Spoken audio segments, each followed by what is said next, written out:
کرتا ہوں اس کو مبارکباد دیتا ہوں.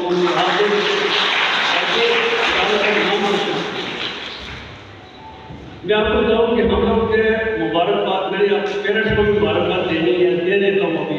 بہت بہت مبارکباد آپ کو کہ آپ کے بچوں نے تعلیم حاصل کی. اساتذہ کو بھی دیتا ہوں، آپ نے ڈیفینیٹلی آپ کو محنت کی ہے. لیکن اساتذہ کی بدقسمتی یہ ہے کہ یہ اس وقت پیچھے رہ جاتے ہیں جب پیرنٹس کوآپریٹ نہیں کرتے، اسٹوڈنٹ سائڈ مارتا ہے، اسٹوڈنٹ لاپرواہ نکل جاتا ہے تو مدرسین کی آؤٹ پٹ زیرو ہو جاتی ہے. مجھے اس چیز پہ سخت صدمہ ہے، افسوس ہے. ہمارے بچوں میں ٹیلنٹ کی کمی نہیں ہے، ہمارے بچوں میں کوئی نالائق نہیں ہوتے. کوئی یہ ضروری نہیں ہوتا کہ وہاں پہ پرائیویٹ اسکول میں جو پڑھتے ہیں تو وہ بہت کوئی اور مخلوق ہے. نہیں، آپ جیسے ہی آپ کے بچے وہ کسی بھی سوسائٹی کے بچے ادھر جا کے اتنے نمبر لگے. اب میں آپ بتاؤں، آپ ہر بچے کو قبول کر لیتے ہو. آپ ٹیچنگ اسٹاف میں بیٹھا ہوا ماشاء اللہ میں اپریشیٹ کرتا ہوں آپ کو کہ آپ کو وہ بچہ بھی دیا جاتا ہے جو گھر والے نہیں سنبھالتے. ٹھیک ہے، آپ کو وہ بچہ بھی دیا جاتا ہے جو گھر نہیں سیکھتا. آپ کو وہ بچہ بھی دیا جاتا ہے کہ جو بالکل گھر کا نکما بچہ ہوتا ہے.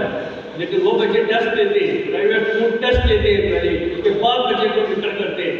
مجھے یہ بتائیں کہ اگر آپ کا 100% رزلٹ آ رہا ہے اس کا مطلب ہے آپ کا کمال ہے، آپ کی محنت ہے. تو بہت مہربانی آپ لوگوں کی، آپ لوگ بچوں کے اوپر توجہ دے رہے ہو. سب سے پہلی بات میں آپ کو بتاؤں کہ آج کمپٹیشن کا دور ہے، اور کمپٹیشن کے دور میں آپ کی پرسنٹیج زیادہ سے زیادہ ہائی ہونی چاہیے. آپ بچے جتنے بھی ہیں، تعلیمات جتنی بھی ہیں، آپ کوشش کریں کہ آپ زیادہ سے زیادہ پرسنٹیج لیں. کیونکہ یہ جو بچی آئی ہے 1130 میں 91% اس نے نمبر دی ہے، اور 91% بڑے ماشاء اللہ اچھے نمبر ہوتے ہیں. اور آپ کا جو میرٹ بنتا ہے وہ بنتا ہی 90 سے اوپر ہی. تو سوسائٹی میں آپ نے اپنے آپ کو منوانا ہے. سوسائٹی میں آپ نے یہ ثابت کرنا ہے کہ آپ اچھے خاندان سے گئے ہیں، اچھے ادارے سے گئے ہیں، اور آگے جا کے میرٹ میں خود کو بھی کروانا ہے. ٹھیک ہے، آپ کریں گے اس میں پارٹیسپیٹ کریں گے، اس میں محنت کریں گے انشاءاللہ. انشاءاللہ. دوسری بات یہ ہے کہ میں صدر محمد صاحب سے گزارش کروں گا کہ یہ بچے میٹرک FSC کر لیتے ہیں لیکن اس کو کچھ گائیڈنس نہیں ملتی، ان کو کچھ نہیں پتا ہوتا کہ آگے ہم نے کیا کرنا ہے.